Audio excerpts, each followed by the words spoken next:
Guten Morgen und ich begrüße euch zu einer weiteren Folge bei der kleinen Serie hier mit dem Tuk-Tuk durch Sri Lanka. Heute geht es von Jaffna nach Trincomalee und ich glaube, das ist somit die härteste Tour, also zu fahren zumindest, denn es sind um die 250 Kilometer. Ich bin auch ziemlich früh aufgestanden, damit ich auch genügend Zeit habe, bis zum Mittag hinzukommen. Jetzt haben wir 5 nach 7. Ich trinke noch meinen Tee aus und ja, da geht es gleich los und ich bin gespannt, wie die Route wird. Es geht ein Stück wieder auf derselben Straße zurück, daher die war schon ganz gut. Und dann geht es ja praktisch an die Ostküste runter und da bin ich mal gespannt, wie die Gegend, die Landschaft dort aussieht. Also lasst uns das erkunden. In die Freiheit, das ist alles, was ich brauch. Von Asien bis Afrika, Amerika und Europa. Mit jedem Schritt ein neues Abenteuer, das mich lockt.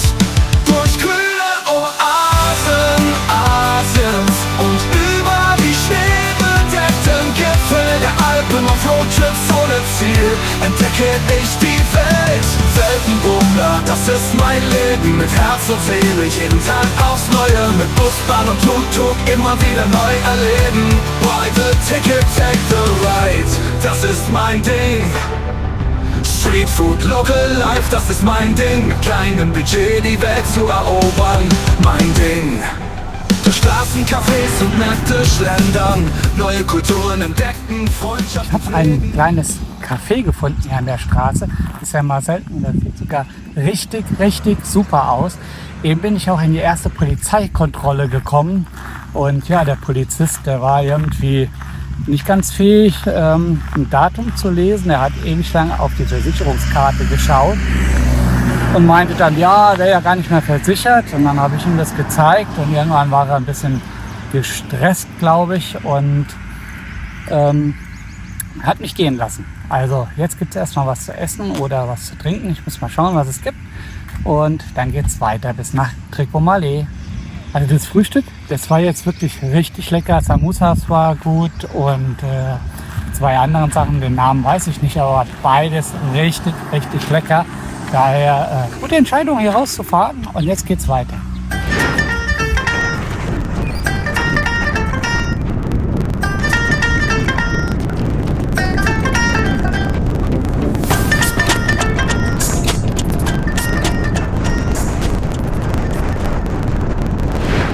Ich bin jetzt kurz vor Trincomalee und hier ist der Welcome Vihara Buddhist Tempel und den möchte ich mir natürlich angucken.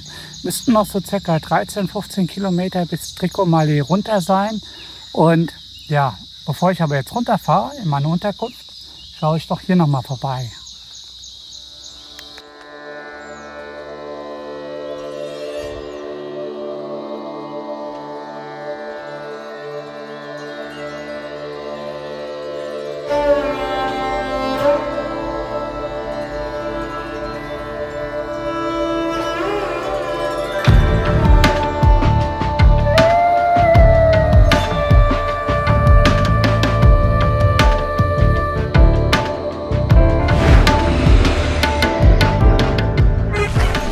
Ich war ja eben gerade an diesem schönen Buddha und habe gesehen, dass direkt daneben, das sind vielleicht nur, ich schätze mal 7 Kilometer, 5 Kilometer, daneben die Kayina Hot Water Springs liegen.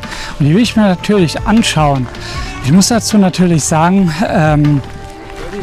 das ist sowieso schon hot genug hier. Ich schaue sie mir nur an, ich werde nicht reinhüpfen und bin mal gespannt, was es zu sehen gibt.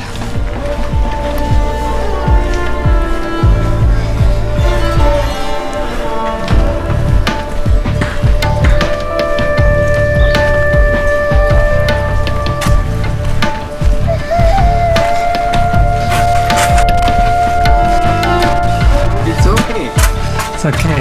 I'll always focus with you.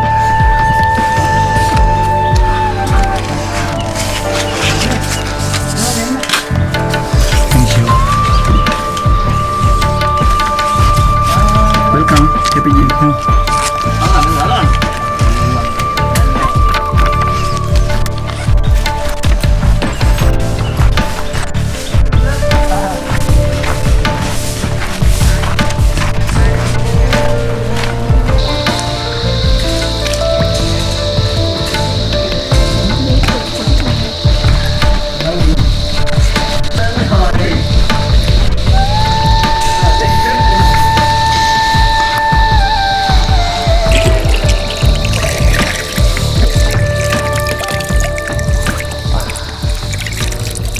Das Wasser ist super warm. Und ich denke mal, angenehme 40 Grad. Und trotzdem erfrischend.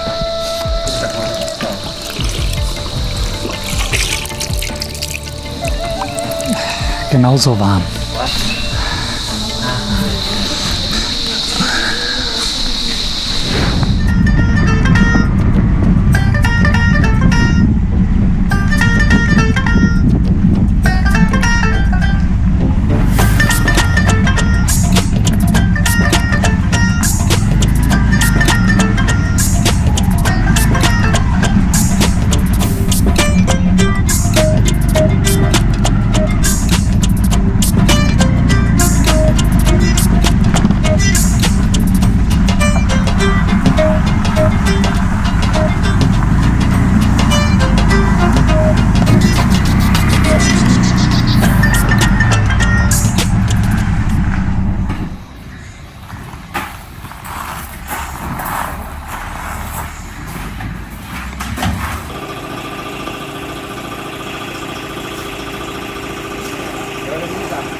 Wenn ihr ein Tuk-Tuk in Sri Lanka mietet, gibt es ein paar tägliche Checks und kilometerabhängige Wartungsaufgaben, die ihr unbedingt beachten solltet.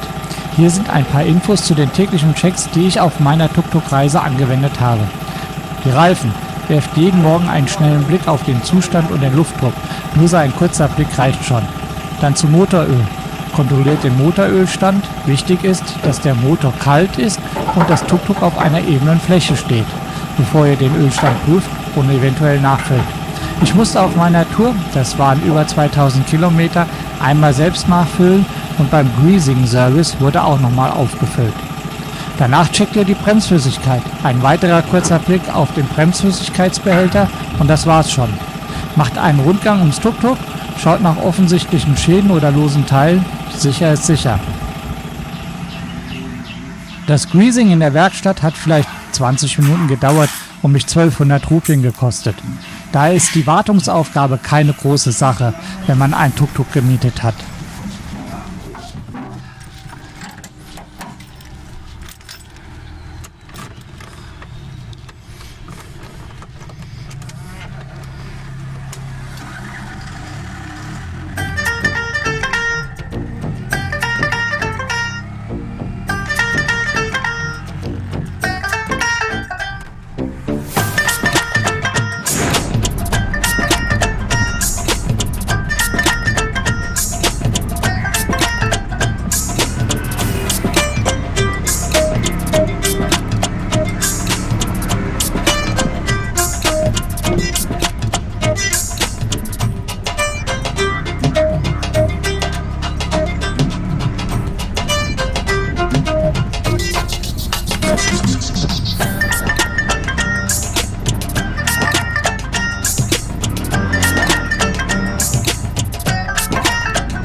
Die Ostküste Sri Lankas und besonders die Strände in und um Tricomalee herum sind die besten Badestrände des Landes. Der Upuveli Beach ist ein wunderschöner, langer, breiter, goldener Sandstrand, der etwa 4 bis 5 Kilometer nördlich vom Zentrum Tricomalees liegt. Hier gibt es viele Tauchschulen und es ist einer der besten Gegenden zum Übernachten. Ich habe hier auch mein Lager aufgeschlagen und es sind maximal 5 Minuten bis zum Strand. Das Wasser ist in der Regel sehr ruhig und der Strand verläuft flach in den Indischen Ozean, was ideal zum Schwimmen und Schnorcheln ist.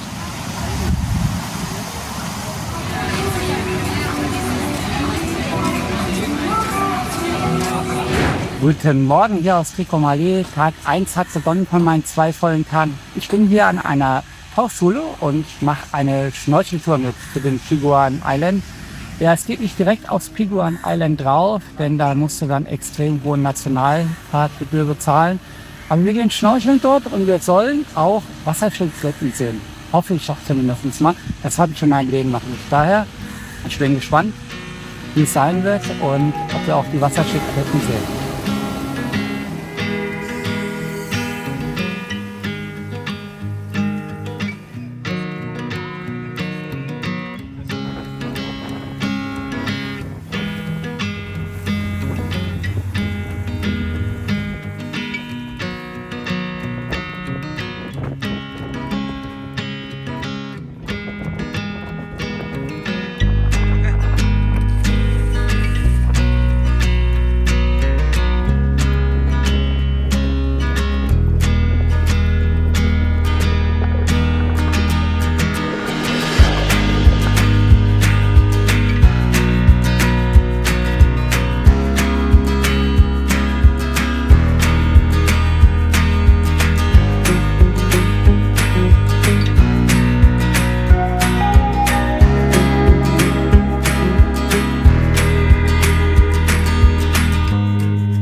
Der Schnorcheling-Trip, der war wirklich, wirklich gut. Jetzt habe ich erstmal schnell geduscht, um das Salzwasser loszuwerden und mir ein Cappuccino gemacht. Ist noch sehr heiß, aber obwohl es sehr heiß ist, aber es ist trotzdem gut. Ein bisschen relaxen. Bevor ich jetzt noch weiter will, ich will an so einen Beach fahren. Im Moment habe ich den Namen vergessen, aber ist egal. Blende ich dann ein, wenn ich dort bin. Und ja, und auf dem Rückweg gibt es noch irgendwie so einen Militärfriedhof. Da will ich noch kurz vorbeifahren und mir den anschauen.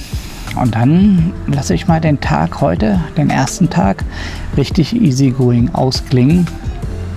Und werde wahrscheinlich gar nicht mehr viel machen. Muss ja auch mal sein, bisschen Ruhe. Aber dafür geht es morgen wieder weiter, am zweiten Tag. Da gibt es dann irgendwie einen riesen Felsentempel, das Fort und. Naja, bin mal gespannt, was dann kommen wird. Aber heute erstmal ein bisschen Seele baumeln lassen. War wirklich schön, auch mit der Schildkröte, war echt klasse. Und Ja, jetzt genieße ich noch ein bisschen meinen Kaffee oder mein Cappuccino vielmehr. Und dann geht's weiter.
Ich bin jetzt hier am Nivali Beach angekommen und das ist so ein bisschen nördlicher von meinem Beach, so um die 10 Kilometer, schätze ich mal.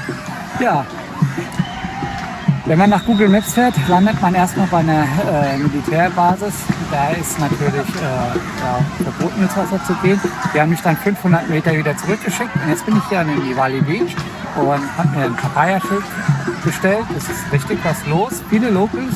Und man merkt auch gleich, dass das so ein Local-Strand ist, denn der kostet gerade mal 500, ein Bier kostet auch nur 500 und das ist weitaus doppelt so teuer bei mir drüben an meinem Strand.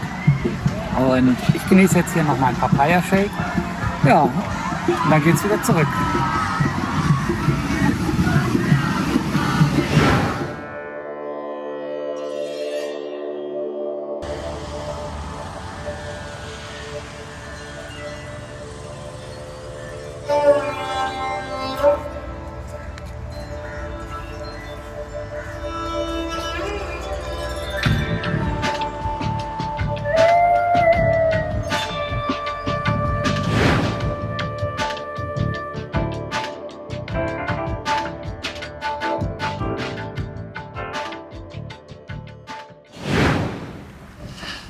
Guten Morgen am Tag 2 hier in Trincomalee und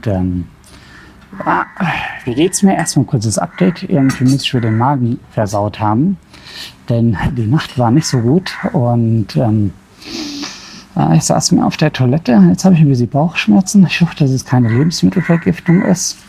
Im Magen ist jetzt nicht mehr viel drin, aber anyway, es geht besser als heute Nacht. Und jetzt gibt es erstmal Frühstück und dann möchte ich noch zu ein paar Sehenswürdigkeiten hier in Trincomalee gehen. Aber wenn ich das hinter mir habe, dann wird sich auskuriert. Aber jetzt erstmal frühstücken.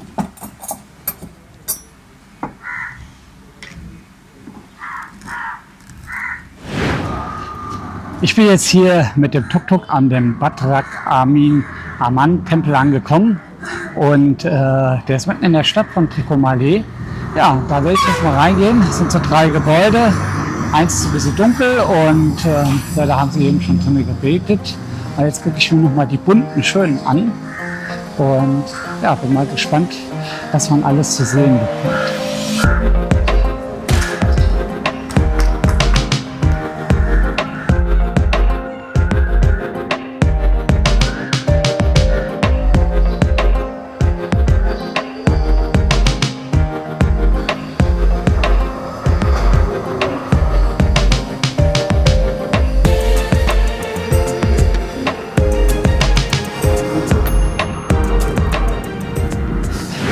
Ja, leider ist der Tempel abgeschlossen und man kommt nicht rein, aber er ist von außen wirklich gut anzusehen. Er ist schön bunt, schöne Bilder hat er und auf alle Fälle einen kurzen Abstecher wert, hier mal vorbeizukommen.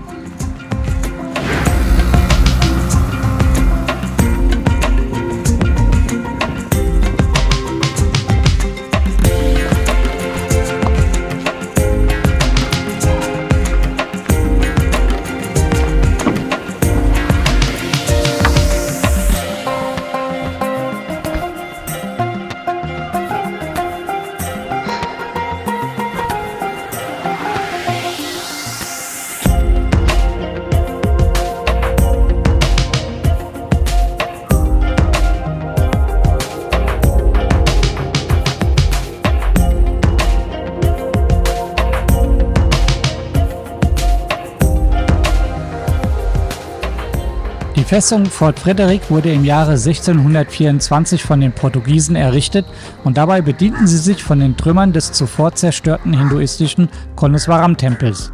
Erbaut auf einem felsigen Vorgebirge, um ihre militärische Präsenz zu stärken und den Zugang zum wichtigen Hafen von Trincomalee zu sichern.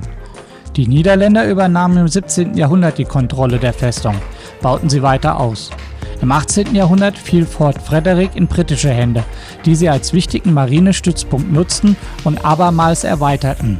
Nach der Unabhängigkeit Sri Lankas im Jahre 1948 diente Fort Frederick weiterhin militärischen Zwecken. Heute ist es zwar noch immer ein aktiver Militärstützpunkt. Teile der Festung kannst du besichtigen, aber ganz ehrlich war ich etwas enttäuscht. Der Blick auf den Indischen Ozean bietet von den Festungsmauern einen atemberaubenden Panoramablick auf den Hafen der Stadt und den Indischen Ozean.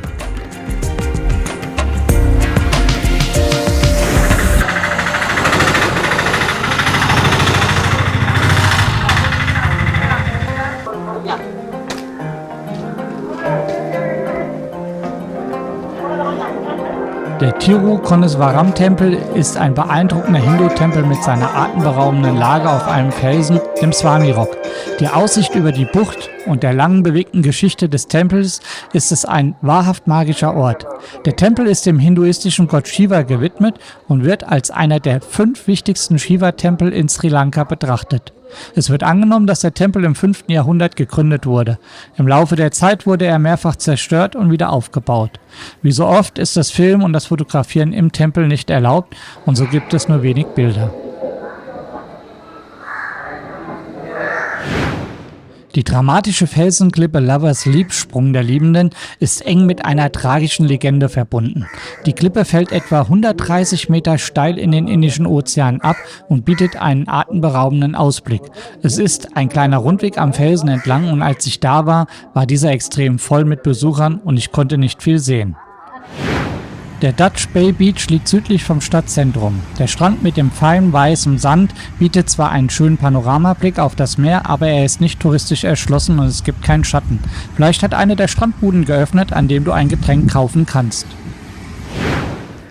Ich bin wieder in meiner Unterkunft da und mir geht es wieder ein bisschen besser. Und ja, ich wollte erstmal Danke sagen, dass du so lange dran geblieben bist. Wenn dir die Folge gefallen hat, dann lass ein Like da, abonniere den Kanal, falls noch nicht geschehen. Und wenn du die Glocke drückst, dann bekommst du auch immer eine Nachricht, wenn es wieder ein neues Video gibt. Apropos neues Video. Nächste Woche geht es dann nach Habarana weiter und ja, freue dich schon mal da drauf. Vielleicht noch ein ganz kurzes Resümee hier zu Trincomalee. Ich fand es so ganz nett hier, der Beach, Upavali Beach, fand ich sehr gut. Da ist einiges los. Das Fort Frederick, das kann man sich knicken und der Felsentempel, der ist richtig cool. Also den fand ich echt gut. Den Lovers Leap habe ich leider irgendwie nicht gesehen, da war so viel los. Ja, sorry. Ist halt manchmal so. Und naja, ich hoffe, dir hat's gefallen. Ich sag danke und dann sehen wir uns nächste Woche wieder. Von Asien bis Afrika, Amerika und Europa. Mit jedem Schritt ein neues Abenteuer, das mich lockt. Durch kühle Oasen Asiens und über die schneebedeckten Gipfel der Alpen auf Roadtrips ohne Ziel entdecke ich die Welt. Weltenbummler, das ist mein Leben, mit Herz und Seele, jeden Tag aufs Neue, mit Bus, Bahn und Tuk-Tuk immer wieder neu erleben. Buy the ticket, take the ride, das ist mein Ding. Street Food, Local Life, das ist mein Ding. Mit kleinem Budget die Welt zu erobern, mein Ding. Durch Straßen, Cafés und Märkte schlendern, neue Kulturen entdecken, Freundschaften pflegen. Oh, oh, oh, oh, oh. Oh, oh, oh, oh. Durch grüne Oasen Asiens und über die Städte deck den Gipfel der Alpen auf Roadtrips ohne Ziel entdecke ich die Welt, will nur rocken, das ist mein Leben, mein Ding. Mit Herz und Seele jeden Tag aufs Neue, mit Bus, Bahn und Tuk-Tuk immer wieder neu erleben. Buy the ticket, take the ride, das ist mein Ding. Street Food, Local Life, das ist mein Ding. Mit kleinem Budget die Welt zu erobern, mein Ding. Durch grüne Oasen Asiens und über die schneebedeckten Gipfel der Alpen auf Roadtrips ohne Ziel entdecke ich die Welt.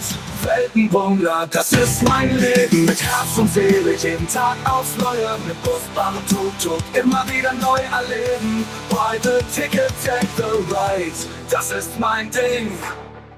Street Food, Local Life, das ist mein Ding, mit kleinen